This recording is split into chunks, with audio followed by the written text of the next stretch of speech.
Welcome to Resistance Live. Since 2017, Resistance Live has been the go-to home for political and legal news and analysis through a decidedly progressive activist lens. I'm your host, Elizabeth Cronise McLaughlin. I'm a former Wall Street and human rights lawyer, a lifelong organizer, and a leadership and impact consultant for all those seeking to lead big progressive change in these incredibly challenging times.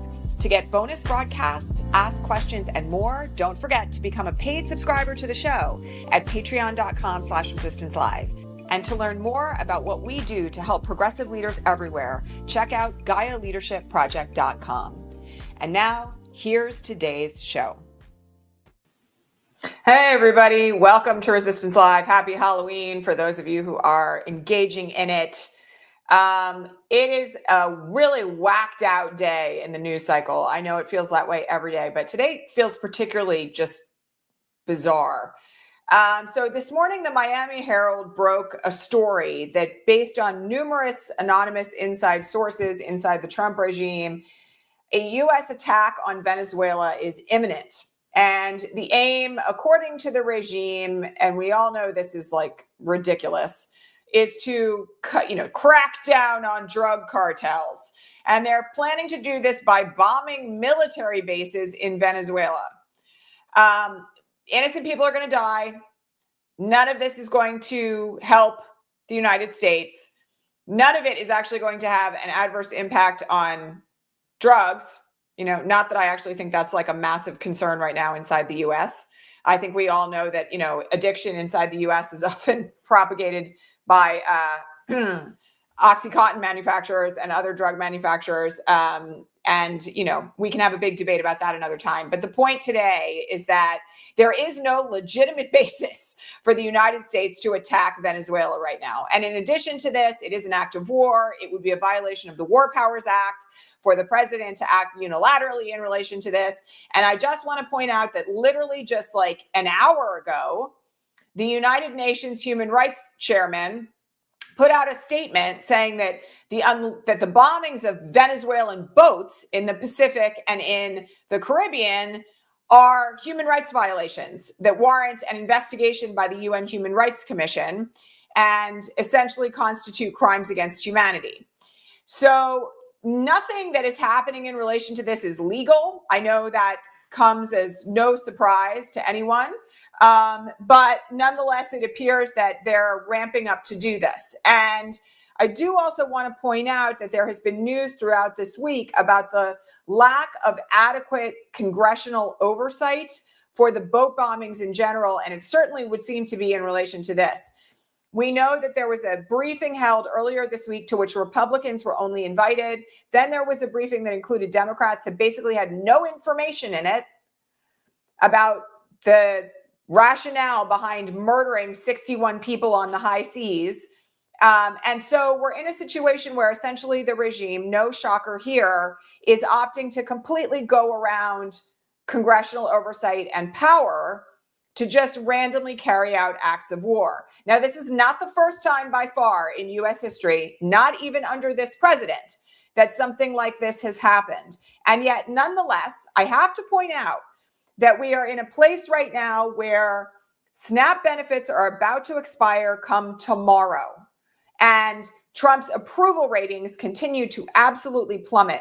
This morning, they rolled out the Secretary of Agriculture to claim that they weren't allowed to release the USDA SNAP slush fund, basically, that is there to support. It's not really a slush fund, but it's like a backup fund that's there to provide SNAP benefits in the event of a government shutdown, by claiming that SNAP had to be funded for them to release it, which is a lie. They're so out over their skis on the government shutdown that I don't think it's unreasonable to consider this potential attack on Venezuela as a kind of wag the dog situation. You all know that I am very, very leery of taking anything that they're doing as lacking gravity, because they're a fascist regime and everything that they're doing matters. Nothing is a distraction. But I will say that the timing of this raises very significant questions, not to mention the why. There's no real rationale for it, okay? And I have to point out that we do not have any publicly available evidence that there are actually drugs on any of these boats that they've bombed. The UN Human Rights Commission pointed out this morning that the bombings are in violation of international law. I've said many times here before that the protocol for this is to board and inspect any boat that you think may be carrying contraband. They are literally engaging in extrajudicial murder. And the UN Human Rights Commission chair this morning called it extrajudicial killings. So it's very clear that everybody knows exactly what's happening here. And yet, the prospect of an unjustified war is not anything new in U.S. history. I do think the timing, however, raises some very significant concerns. And I will also just point out that, we have at this point just a complete runaround of any of the power that is given to Congress to declare war. So I don't, somebody said to me this morning on the Patreon feed, what can we do to stop it? Okay, so this is one of those moments where we need to have a conversation about what is actually within our control. We do not have the power to stop the US military from attacking Venezuela. I wish we did. You can certainly call your members of Congress, your senators, and complain, right? Make your voice heard about this. But there's nothing that we as individuals can do to stop an order given to the US military. I'm also just going to point out, because people have raised this, that they have been in the process, and this is definitely accelerated in the last few weeks, of terminating or obtaining resignations from senior military leaders who object to what they're doing. We talked about this last week, that the general in charge of Southcom, which is the entire Caribbean, exited his role last week because he raised questions about whether the bombing of boats in the Caribbean was illegal. So, they're keeping the people who are willing to carry out illegal orders. And that just doesn't bode well for anything, right? I mean, anybody who's expecting that, you have to know something about military culture also, but that they are not supposed to be following illegal orders, no question. And also simultaneously, the people that they have in senior leadership right now, all the way at the top, from Pete Hegseth through the General's Corps, there are very few people left at this point who I can imagine would be willing to say, no, I'm actually not going to give that order. It would certainly mean the end of their careers.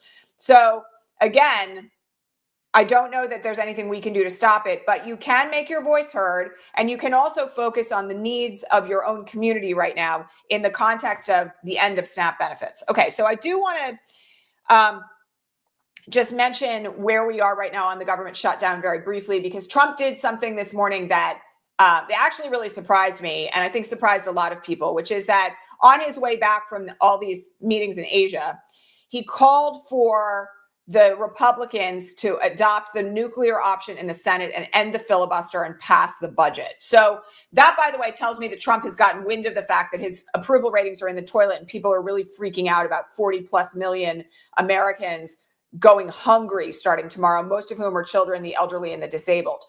Let me just explain this for those who are new here. The nuclear option is essentially a rules change by the party in power that allows the party in power in the Senate to override the filibuster, which ordinarily would require, if it is invoked, 60 votes to bring a bill to the floor of the Senate. Now, the nuclear option, again, which is a rules change that allows for just a simple majority to pass things that otherwise would require a 60-vote majority, has been invoked before. In fact, the Republicans in the Senate have done it very recently to pass through something like 130 of Trump's nominees in one fell swoop with a single vote. Okay, it's not like they haven't known about the nuclear option. And we've talked about this since the very beginning of the government shutdown here, because this idea that the Democrats are holding everything hostage is such bullshit. They could have invoked the nuclear option at any point to pass a budget. Everybody knows it. But the interesting thing about this is that John Thune, as the Senate Majority Leader, has stood up to Trump on this issue historically and has said as recently as this week that they would not invoke the nuclear option because of what it could mean if Democrats are to take back the Senate. Once they start setting precedent about when the nuclear option can be invoked, and once that they end the filibuster for any specific area, the Democrats can do the same. All right. And so one of the things to remember here is that, for instance, the nuclear option was invoked historically to require only a simple majority to pass judicial nominees. This is why some of Trump's worst judicial nominees have been passed by a tiebreaker vote, because the filibuster does not apply under the rules after the nuclear option to votes to confirm judicial nominees on both sides of the fence. Okay. So what they're worried about is that if they invoke the nuclear option now, the Democrats will have it in the future. And just so everybody understands, the filibuster is a vestige of white supremacy in this country. It was something that allowed a single member, okay, like often from the South, to invoke the filibuster to stop legislation that they didn't like from getting to the floor of the Senate. And the Republican Party has used the filibuster relentlessly. I mean, everybody who was here for Biden should remember this, to stop the agenda of Democratic presidents in their tracks. So his fear is that, your nuclear option, the filibuster now, down the road, the Democrats will do the same, which, by the way, they should. Some of you may remember that when the Democrats had control of the Senate during the early part of Biden's first term, many of us were calling for the invocation of the nuclear option to pass all sorts of things that would have defended democracy after January 6th. Nonetheless, they didn't do it. And so now we have a situation where, Trump wants the nuclear option invoked to pass the budget because he's really afraid of what's happening to his poll numbers with 40 million Americans on the verge of starvation. And yet, the Senate Majority Leader, his own Senate Majority Leader, is saying he's not going to do it because of the potential impact. This is going to be very interesting to watch going forward, frankly, from a political observer standpoint. But I will tell you that I'm of two minds about it. I actually think that invoking the nuclear option to pass the budget will have some fairly detrimental effects. It is going to mean that the ACA premiums will be rolled back, that people like me will see our health insurance premiums skyrocket because everything that was agreed to in the last budget will then remain the case. Democrats are really holding the line on this because they want ACA subsidy support so that people like me don't have to choose between our housing and our health insurance for our kids. And simultaneously, there is an argument to be made that people would get fed. So, you have to see this from all sides of the fence. I have no idea what John Thune is going to do this in light of what Trump posted this morning on Truth Social. We will have to see exactly what happens here. And nonetheless, I do think that there are serious indications that it could set some precedent, and that wouldn't be bad for us down the road. For the person in the comments saying we had the Mansion Cinema problem, we had a 52 vote majority in the Senate at the beginning of Biden's term, meaning that even if we didn't have the votes of Manchin and Sinema, if there had been a tiebreaker situation of 50-50, Kamala Harris could have broke that vote. I'm a little mad about this, in case you haven't recognized it. We could have done so much in that window of time if we had just had the sheer cojones to invoke the filibuster nuclear option and pass things that would have stopped us from landing in this moment. It would have done a huge degree of repair to this country after January 6th. So in any event, that's a little bit about the nuclear option. That's what Trump was calling for this morning. We have yet to see what's going to happen on that front. Okay. Very bad news in Chicago, although I have to credit Governor Pritzker from setting up a situation where this became public. Pritzker called yesterday for ICE to hit a moratorium on Halloween so that kids could trick or treat in Chicago. And yesterday, Kristi Noem, head of DHS, came out and said, absolutely not. We are going to continue raiding, arresting, detaining, kidnapping. Of course, she didn't use that language. People in the streets of Chicago, even on Halloween. So one of the things that we have to keep in mind here is that efforts are really underway in Chicago and in other communities to still provide people with some sense of normalcy. I have seen reports that in Chicago, there are indoor events taking place in private facilities so that kids can still kind of have the experience of trick-or-treating, even if they're afraid of going outside or their parents are afraid of going outside. Those are definitely options. I also will say that I've seen incredible organizing efforts from Chicago residents to hand out flyers about ICE, to hand out whistles as a part of handing out candy, to really do the incredible work of trying to keep Chicago residents safe, notwithstanding all of this. But I have to say that, I know I'm preaching to the choir here, but the inhumanity of all of this continues to be just shocking. And Again, there's no reason to be doing ICE raids on Halloween when kids are trick-or-treating in the streets. And, like their parents could get picked up right in front of them. It's really quite appalling. All right. Couple things to think about today that I just want to leave you all with for the weekend. And by the way, for our Patreon subscribers, there will be a bonus broadcast coming up this afternoon at 3:00. So if you want to get in on that, you're not yet a Patreon subscriber, reminder that we are running 20% off annual subscriptions right now using the code FALL2025. You can join right now and be on our bonus broadcast at 3:00 today. So head on over there and check that out if you're not already a subscriber. We really appreciate your support. One of the things that I just have really been amplifying a lot with folks in our Patreon community right now is the importance of local organizing right now for food security. I've talked about this on every broadcast this week. Please, even if you have just a few dollars to spare, donate it to your local food bank, and also take whatever small action you can take yourself to make sure your neighbors are fed. This does not have to be like, I appreciate people who are doing this. I've advocated for this, like organizing your whole street or organizing your whole neighborhood to make sure people on SNAP have food. But you can also do this in very small ways, like check in on your elderly neighbor and volunteer to make them a meal, right? Check in on families in your neighborhood who may be struggling. I'm somebody who's got school-age kids, so I know a lot of people who are like in various forms of wealth or lack thereof. Ask if you can make them an extra meal, like you're cooking a lasagna. Do they want one, right? These are ways that you can kind of help. And then also, I will just say that if you do know any people who are not U.S. citizens, who are potentially undocumented, who may be here on a work visa, who may have immigration concerns, it is a good moment to ask those people if there's anything that you can do. Does anybody in your community, and you don't have to direct it to them, does anybody in your community need food right now? Because I would be happy to give you a bag of rice and beans, right? Is there anybody that you know who might need clothes for their kids or prescriptions picked up and is like afraid to leave the house? Because I'd be happy to do a run like that. These are very easy, right? And every single step right now, particularly in light of what we're facing down tomorrow, makes a huge difference. You can literally save someone's life by just doing these basic gestures of kindness. And, meaning like you can actually keep people from being kidnapped, which is extraordinary, and you can keep people fed.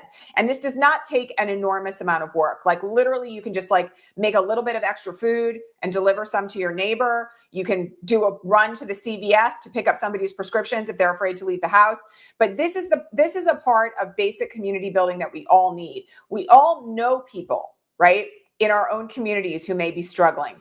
And if we do not support one another in this era, no exaggeration, people are going to die. So given that SNAP runs out tomorrow, I really want to encourage everyone who is listening here to think about how you can make an impact in your own community for food security, right? Maybe it's just giving $5 to the food bank. Maybe it's volunteering for a shift at the food bank. Maybe it's cooking a couple extra meals for someone in your community. Maybe it's delivering a bag of groceries to somebody who is afraid to leave the house or is homebound, right? There's so many ways you can make a difference. And this is the moment to really start asking, like, what can I do? How can I do it? And you don't need to be intimidated. It doesn't have to be, I'm going to save every person on SNAP in my entire town. You can do little things that really will be life-changing for people in need. All right. So please start thinking about that. Choose one thing you're going to do this weekend in that direction, even if it's just, like I said, $5 to the food bank, dropping off a meal for a neighbor. Just choose one thing and do it. All right. Because we're all in this together. And I have to say that I saw a compilation footage of some TikTok videos of single mothers, being one myself. This really got me in the gut, who literally have no idea come next week how they're going to feed their kids, who are preparing to skip lunch and dinner so that their children can eat. That's where we are. And these are all single moms, by the way, who work full-time jobs. I got to remind everybody, most of the people on SNAP are not unemployed. I know there's an enormous amount of propaganda out there about this, but kids, elderly and disabled people, single moms who rely on SNAP, 99% of them, that's an exaggeration, maybe don't quote me on that, but I will tell you that from what I've seen, anecdotal evidence, are working full-time jobs. They're working jobs where they're making minimum wage or barely more than that. They are surviving at the poverty level and trying to feed their families. It is so critically important to do something, just something, to help to make sure people in your community get fed. All right.